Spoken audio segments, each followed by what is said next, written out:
If you ask the American people and those who observed it, what was a defining moment in the Mitt Romney campaign, it was probably when that bartender turned on his little video camera and captured Mitt Romney talking about the 47%. The 47% of Americans who are receiving government benefits and want more.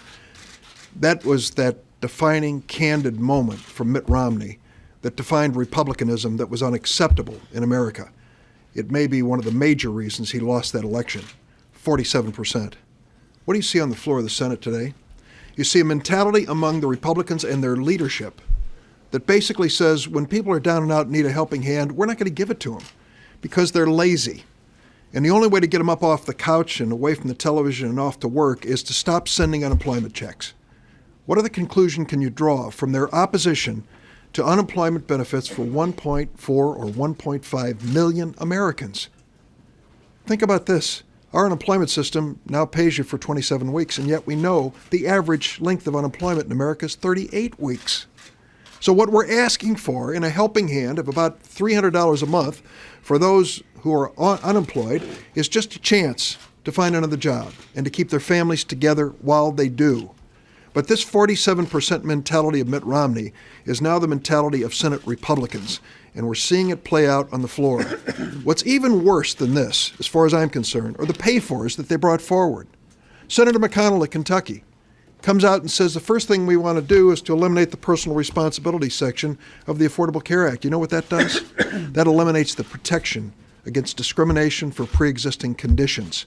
So he would damage the health insurance policies of over 300 million Americans to give temporary relief to 1.4 million. That's his idea of a good pay-for.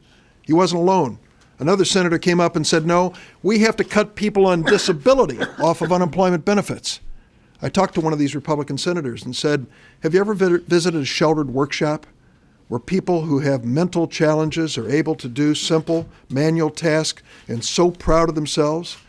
They walk to work, they'll be there right on time because they get a chance to earn up to $1,000 a month in those sheltered workshops. And when they lose a sheltered workshop job, they draw unemployment benefits for time off. And so one of the Republican ideas to pay for unemployment benefits for the rest of America is to cut off the benefits for those disabled people working in sheltered workshops. And the last one's the most outrageous, cutting off the child tax credit for 1 million children in America to pay for temporary unemployment relief. What a definition of a modern political party, that they think the only way we can help those who are unemployed is by hurting children, hurting the disabled, or denying to American families across the nation the protections they deserve in their health insurance plans. The issue's not going away. We may be leaving for a few days, but simply to take the message back home, to rally our troops, to rally our people in support of this. So when we return, there'll be another vote.